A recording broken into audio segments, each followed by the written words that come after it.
Hello, hello, how are you? Welcome again to my channel Grammar with Hashmi. The sonnet आज हम सीखने जा रहे हैं द सोनेट।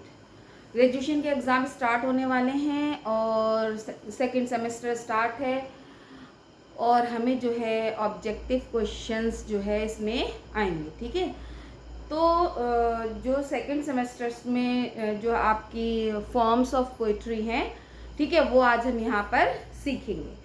ठीक है, तो सबसे पहले मैं आप लोगों को ये बताना चाहूँगी कि फॉर्म्स ऑफ पोइट्री कौन कौन सी होती हैं। ठीक है, जिसमें सबसे पहले आती है आपकी सोनेट, फिर ballad, ode, elegy, dramatic monologue, ठीक है, और एलिगरी।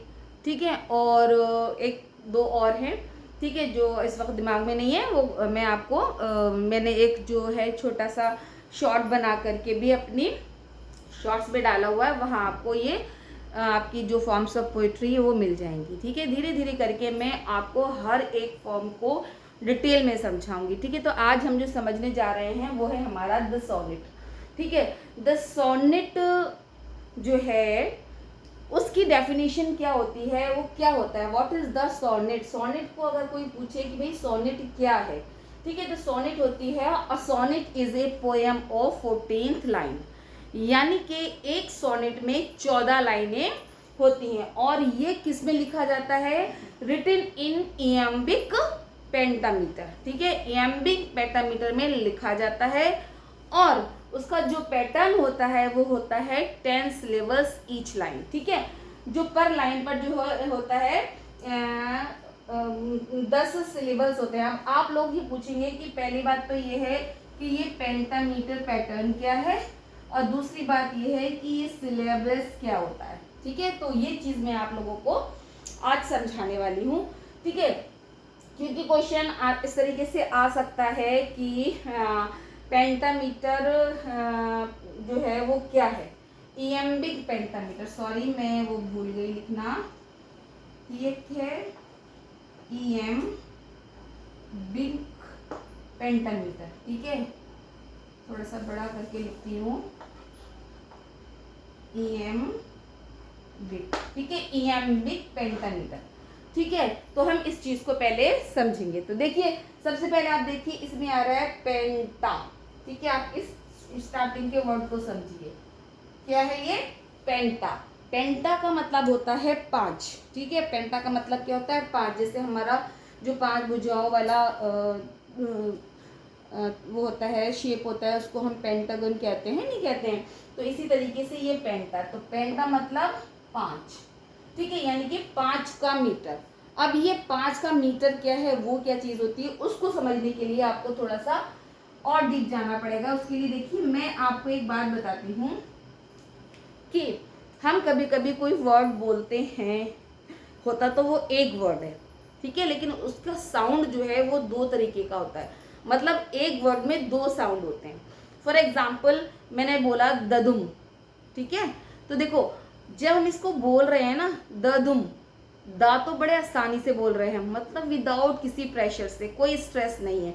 और दुम, दुम में हमें एकदम पावर लगानी पड़ रही है। ठीक है, समझ रहे हैं। तो एक जो कैसा होता है, बिल्कुल इजी सरल, दूसरा क्या है, थोड़ा सा उसमें पावर या थोड़ा सा हमें कठिन लगता है बोलने में। तो जैसे मैं आपको एक एग्जाम्पल के जरिए समझाती हूँ। जैसे ये 2 हमारे हैं, एक हो गया हमारा द और एक हो गया हमारा दुम। ठीक है, तो द तो हो गया हमारा सरल वाला, इजी वाला, और ये जो हो गया ये हमारा है थोड़ा सा टफ वाला। तो ये एक वर्ड है, ददुम क्या है, एक वर्ड है। ठीक है, लेकिन इसका साउंड कैसे निकल रहा है, द दुम। इसी को हम सिलेबल्स भी कहते हैं। सिलेबल्स का मतलब होता है कि जो आवाज होता है ना, जो आवाज का टुकड़ा होता है, ठीक है, आवाज हमारी कैसी जा रही है। ठीक है, मैं आपको सिलेबल्स भी समझाऊंगी, पहले आप ये समझ लीजिए। तो ये हो गया हमारा एक सरल और एक टफ। ठीक है, तो ये हो गया हमारा एक वर्ड। ठीक है, उसके बाद फिर से हमने इसी चीज को रिपीट कर दिया दूसरी बार। उसके बाद हमने फिर से तीसरी बार भी इसी चीज को रिपीट कर दिया। ठीक है, उसके बाद हमने चौथी बार भी इसको रिपीट कर दिया, उसके बाद हमने 5th बार भी इसको रिपीट कर दिया। ठीक है, यानी कि जब हम इसको बोलेंगे तो कैसे बोलेंगे, ददुम ददुम ददुम ददुम ददुम। कितने हो गए, 5 हो गए। तो ये जो हमारा एक जो कहलाता है ना, ये एक जो होता है, ठीक है, इसको हम बोलते हैं लैम्ब। क्या बोलते हैं, लैम्ब। क्या बोलते हैं बच्चों, लैम्ब।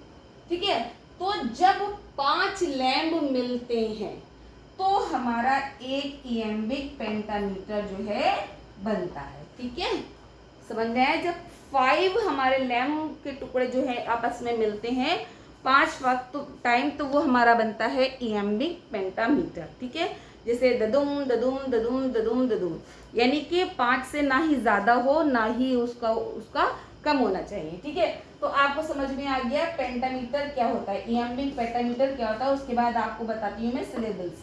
सिलेबल्स जैसे मैंने ये बोला द दू, ठीक है, इसमें कितने साउंड आ रहे हैं, 2 साउंड आ रहे हैं। कितने साउंड आ रहे हैं, 2।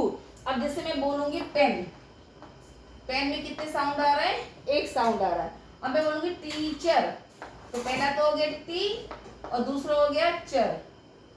ठीक है, तो ये हो गए हमारे 2 साउंड। समझ में आ गए, तो यही हमारा सिलेबल्स कहलाता है। ठीक है, तो अब आते हैं हम अपने मेन टॉपिक पर। मेन टॉपिक हमारा क्या है कि सोनेट क्या है। सबसे पहली बात जो इसमें सीखने वाली है वो ये है कि सोनेट में 14th लाइन्स होती हैं, यानी 14 लाइन्स होती हैं, और इसका जो मीटर होता है वो होता है इयम्बिक पेंटामीटर। ठीक है, और इसका पैटर्न क्या होता है, हर लाइन में 10 सिलेबल्स होते हैं, यानी कि वो जो साउंड में जो भी वर्ड लिखेंगे, ये जो भी शब्दों को उसको पुरोएंगे, जो भी शब्द लिखेंगे, तो उसके अंदर आपके सिलेबल्स भी 10 होने चाहिए। तो सोनेट लिखना या कुछ कोई भी काव्य में लिखना, पोइट्री में लिखना इतना इजी नहीं होता है। ठीक है, तो उसमें जो है हर चीज़ की छोटी छोटी और बड़ी बड़ी चीज़, हर छोटी सी छोटी चीज़ का बहुत ज़्यादा ध्यान रखना पड़ता है। ठीक है, तो हमने क्या सीखा अभी कि सोनेट जो है क्या होती है, 14 लाइन की पोएम होती है। दूसरी बात वही इयम्बिक पेंटामीटर पर होती है और उसमें 10 सिलेबल्स होते हैं। ठीक है, और उसके बाद मैंने आपको ये भी समझा दिया कि इयम्बिक पेंटामीटर होता क्या है, ददुम ददुम ददुम ददुम ददुम। ठीक है, ये हो गया हमारा लैम्ब। 5 लैम्ब से मिलकर हमारा क्या बन जाता है, इयम्बिक पेंटामीटर बन जाता है।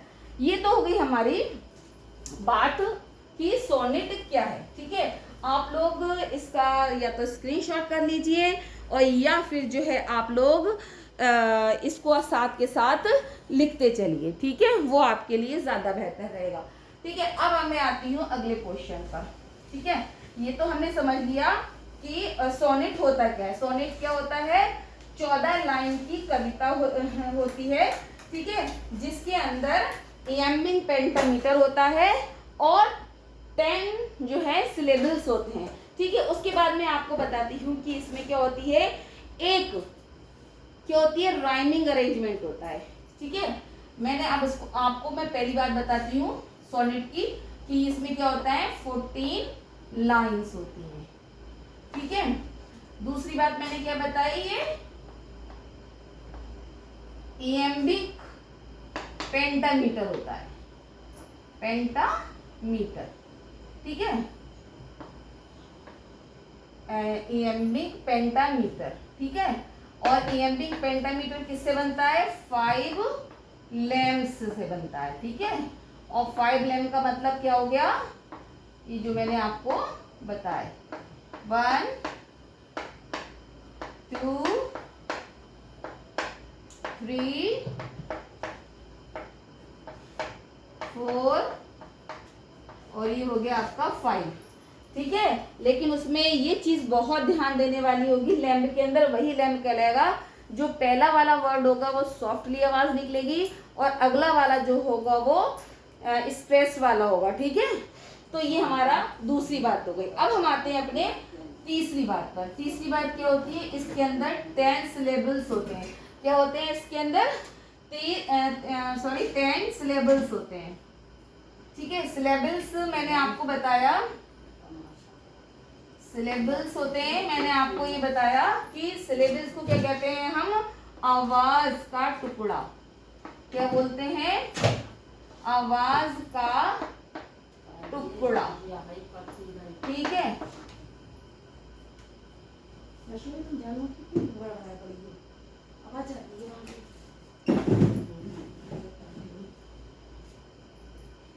ठीक है। तो नंबर 3 पर आगे हमारा कि इसमें क्या होते हैं, 10 सिलेबल्स होते हैं। अब आ जाइए हमारे नंबर 4। नंबर 4 में इसमें क्या होता है कि एक राइमिंग अरेंजमेंट होता है। क्या होता है, राइमिंग अरेंजमेंट होता है इसमें। ठीक है, पांचवी बात जो होती है उसकी जो मुख्य क्वालिटी होती है, जो चीफ क्वालिटी होती है इसकी चीफ क्वालिटी क्या होती है, इसमें दो क्वालिटी इन्होंने बताई है कि एक तो क्या होता है, ये सिंगल थॉट होता है। इसमें क्या होता है, इसमें सिंगल थॉट, ये एक सिंगल थॉट पर लिखी जाती है। ठीक है, और इसका क्या होता है, इमोशंस भी होते हैं इसमें। ठीक है, ये किसी भी इमोशंस पे लिखी जाती है, जैसे किसी की जुदाई है, दुख है, तकलीफ है, प्यार है, मोहब्बत है, इस तरीके से कोई भी इमोशन उसमें होगा। ठीक है, ये इसकी मेन क्वालिटीज होती हैं। उसके बाद आ जाइए, हम आते हैं अपने नंबर 6 पर। देखिए, हमने ये तो समझ लिया कि सोनेट होती क्या चीज है। ठीक है, आप लोग आई होप अच्छी तरीके से समझ में आ गया होगा। अब हमें ये जानना है कि भाई ये सोनेट आई कहाँ से। ठीक है, इसकी शुरुआत कहाँ से हुई। ठीक है, तो वो मैं आपको बताने जा रही हूँ। तो मैं बताने जा रही हूँ कि इसका जो ओरिजिनेशन हुआ था, ठीक है, ये इसका जो ओरिजिनेट होता है कि शुरुआत होना, कि इसका जो ओरिजिनेटेड जहाँ से हुई थी, शुरुआत कहाँ से हुई थी, ओरिजिनेटेड कहाँ पर हुई थी, ये हुई थी आपकी 13th सेंचुरी में। कितने में हुई थी, 13th सेंचुरी में। ठीक है, कितने में हुई थी, 13th सेंचुरी में हुई थी। और उसके बाद कहां पर हुई थी, इटली में हुई थी। इसका जन्म कहां पर हुआ, इटली में। ठीक है,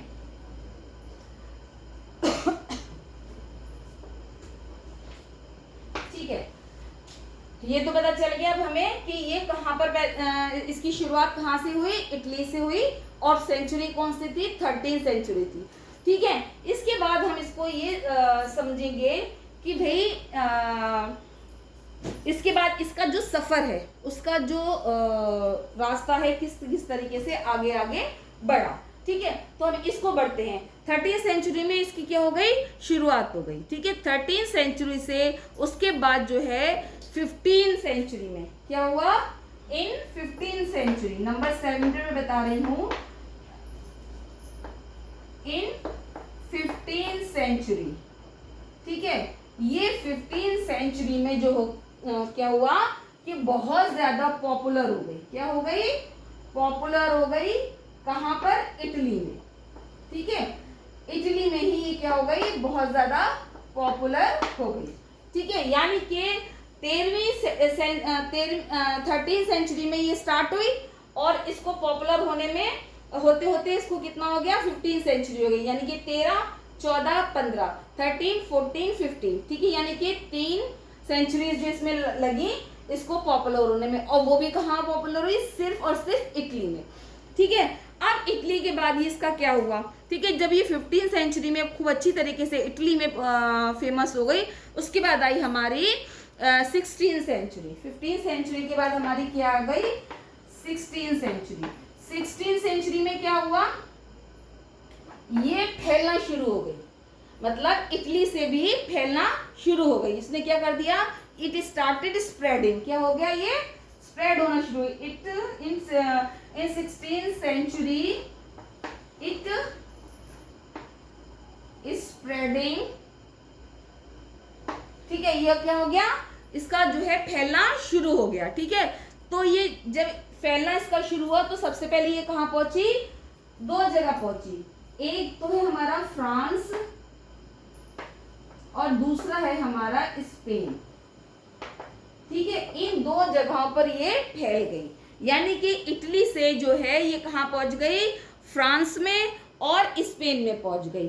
ठीक है, अब स्पेन के बाद क्या हुआ कि ये यहां से कहां पर पहुंची। ठीक है, 9 नंबर पे मैं आपको बता रही हूं, फ्रॉम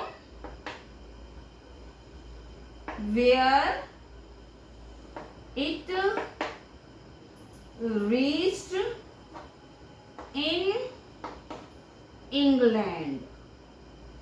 ठीक है, ये कहाँ पहुंच गई?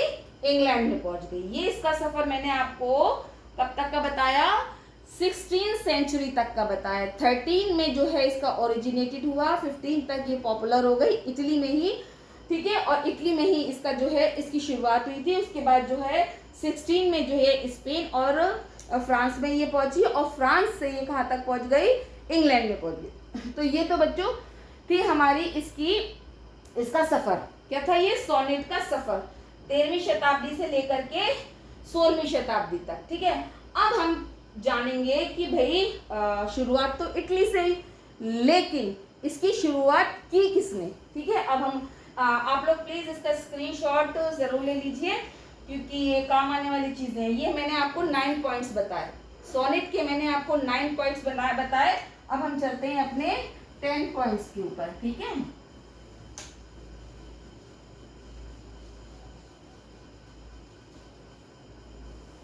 हमारा 10 पॉइंट क्या है? ठीक है, कि इसको जन्म देने वाला कौन था? ठीक है, यानी कि फादर ऑफ सोनेट कौन था? ठीक है, क्वेश्चन आता है हमारा कि फादर ऑफ सोनेट। ठीक है, ये क्वेश्चन भी पूछा जा सकता है आप लोगों से कि सोनेट का फादर कौन है। तो इसके लिए 2 नाम आते हैं। ठीक है, कौन कौन से नाम आते हैं? एक आता है हमारा शेक्सपियर का। किसका आता है? शेक्सपियर का। और दूसरा नाम आता है हमारा दांते का। ठीक है, लेकिन आपको इनमें से अगर दोनों में ही किसी को चुनना हो तो आप शेक्सपियर का नहीं, सॉरी, एक आता है पेंत्रार्चन। ठीक है, एक आता है पेंत्रार्चन का नाम और दूसरा आता है दांते का नाम। ठीक है, तो अब जब आपको इन दोनों में से किसी को अगर चुनना हो फादर ऑफ सोनेट, तो हम किसको चुनेंगे? पेंत्रार्चन को ही चुनेंगे। दांते ने भी बहुत कुछ किया सोनेट के लिए, उसको डेवलप करने के लिए इसका भी बहुत योगदान रहा है, जिसको हम नज़रअंदाज बिल्कुल भी नहीं कर सकते। लेकिन अगर हम फादर ऑफ सोनेट कहें तो वो होंगे हमारे पेंत्रार्चन। ठीक है, और दांते ने क्या किया था? इसको बहुत ज़्यादा डेवलप करने में बहुत ज़्यादा मेहनत की, लेकिन पेंत्रार्चन ने जो है इसको बहुत ज़्यादा क्या बना दिया? पेंत्रार्चन ने इसको क्या बनाया? बहुत ज़्यादा पॉपुलर और परफेक्ट बना दिया। ठीक है, क्या बना दिया? पॉपुलर और परफेक्ट बना दिया। ठीक है, क्यों? क्योंकि सबसे ज्यादा योगदान जो रहा है वो पेंत्रार्चन का रहा है। ठीक है, अब बताती हूँ मैं आपको 12 में क्या होते हैं? जो हमारा इटालियन सोनेट था। ठीक है, जो हमारा इटालियन सोनेट था, ठीक है, ये किस पर पोएम्स लिखता था? Only love between man and women. ठीक है, इसके अलावा भी कुछ और सब्जेक्ट बाद में जो है सोनेट में शामिल हो गए थे, लेकिन ये जो था इटालियन सोनेट जो थी वो सिर्फ लव बेस होती थी, जो सिर्फ मैन और वुमेन के बीच के प्रेम को ही बताती थी। उसके बाद यह है 13 में किसी भी पोइट ने इसके अलावा कोई दूसरा जो है पोएम जो है किसी और सब्जेक्ट पे कंपोज नहीं। कब मैं बता रही हूँ? इटालियन सोनेट के बारे में। The poet did not composed, ठीक है, did not compose any other subject. ठीक है, उन्होंने किसी दूसरे सब्जेक्ट पर जो है नहीं लिखा। ठीक है, ये तो हो गया हमारे 13 पॉइंट मैंने आपको अभी तक बताए हैं, लेकिन अभी सोनेट हमारी पूरी नहीं हुई है। इसके लिए मुझे आपके लिए दोबारा आना पड़ेगा, सेकंड पार्ट में आप इसको ज़रूर समझिएगा, ठीक है। अच्छा, एक चीज़ पहले आप इसका स्क्रीनशॉट ले लीजिए, उसके बाद मैं आपको थोड़ा सा और कुछ बताने वाली हूँ, ठीक है। ये हो गया हमारा द सोनेट।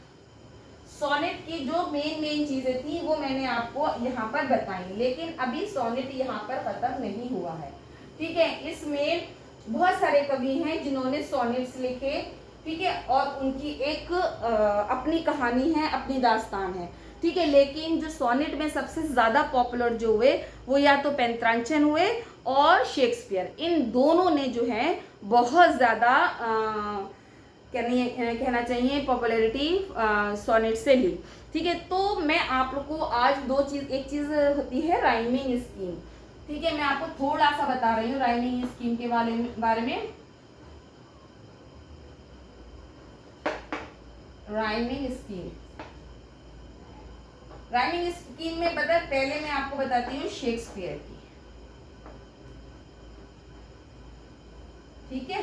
शेक्सपियर की जो राइमिंग स्कीम हुआ करती थी वो क्या होती थी, A B C D E F और जी। उसके बाद आ जाइए दूसरे महान कवि पेंत्रार्चन, ठीक है। ये जो थे फादर ऑफ पोइट्री भी, फादर ऑफ सोनेट भी कहलाते थे। इनकी जो राइमिंग स्कीम थी वो थी ए बी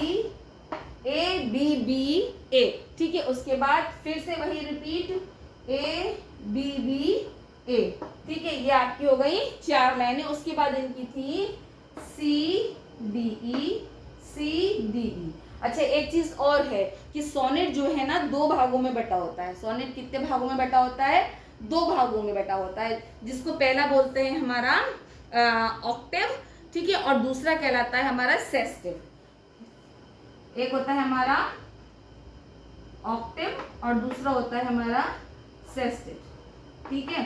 ऑक्टेव का मतलब होता है 8, सेस्टिव का मतलब होता है 6, ठीक है। और 8 और 6 को जब आप जोड़ेंगे तो कितना आ जाएगा, 14, ठीक है। तो हो गया अपना 14 लाइनें हो गई सोनेट की। अभी देखिए हम शेक्सपियर में देखते हैं 1 2 3 4 5 6 7 8 9 10 11 12, एक A B C D E F जी।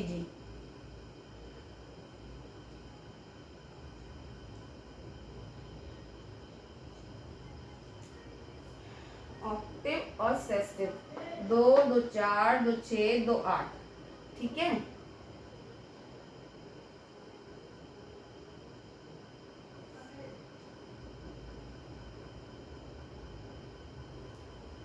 ये थोड़ा सा गड़बड़ हो रहा है, मुझे लग रहा है कुछ अच्छा, आप इसको देखिए, इनकी कितनी लाने हैं, ये 4 ये हैं, 4 ये हैं, ये 8 हो गई, 3 ये हो गई 6, हमारी बराबर हो गई 14, ठीक है। 2 3 4 5 6 7 8 9 10 11 12 A B C D E F A B C D E F G 1 2 3 4 5 6 7 8 9 10 1 2 3 4 5 6 7 8 9 10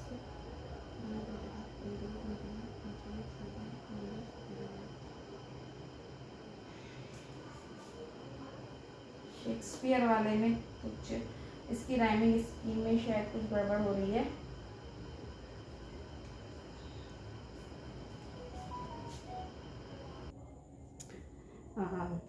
I am so sorry, मैं सही काउंटिंग कर रही थी। देखिए 1 2 3 4 5 6 7 8 9 10 11 12 13 14, ठीक है। ये हो गई 14th लाइन, ठीक है। और ऑक्टेव में कितनी लाइन्स होती हैं, 8 लाइन, यानी कि पहले 8 लाइन से मतलब 4 ये, ठीक है। ये हो गई आपकी ऑक्टेव, ठीक है। यहाँ से यहाँ तक ये क्या हो गई, ऑक्टेव हो गई। उसके बाद 2 2 4 और 2 6, ठीक है, ये हो गई आपकी सेस्टिव। ऐसे इनकी भी हैं 8 और 6, ठीक है। तो 14 लाइनें हो गई। तो ये हो गया हमारा ऑक्टेव सेस्टिव, यानी कि सोनेट में जो है सोनेट की जो राइमिंग है वो भी कितने भागों में बटी हुई है, 2 भागों में, एक ऑक्टिव में और दूसरा सेस्टिव में, यानी कि 8 लाइन और उसके बाद 6 लाइन्स, ठीक है। और हर पोइट की अपनी अलग राइमिंग स्कीम होती है। सोनेट के अंदर कुछ जो होते हैं कुछ लोगों ने पेंत्राचन की या शेक्सपियर की जो मेथड है उसको कॉपी किया है, ठीक है, उसी को ही फॉलो किया है, ठीक है। अब हम आज अपना टॉपिक यहीं पे ख़त्म करते हैं। इसके आगे का टॉपिक जो है वो इंशाल्लाह मैं आपको अपनी नेक्स्ट वीडियो में बताऊंगी। आप मेरे साथ बने रहिए और देखते रहिए ग्रामर विद हाशमी। अगर आपको कुछ समझ आ रहा है, अच्छा लग रहा है, सही लग रहा है तो please subscribe, like, comment, share. Thank you very much.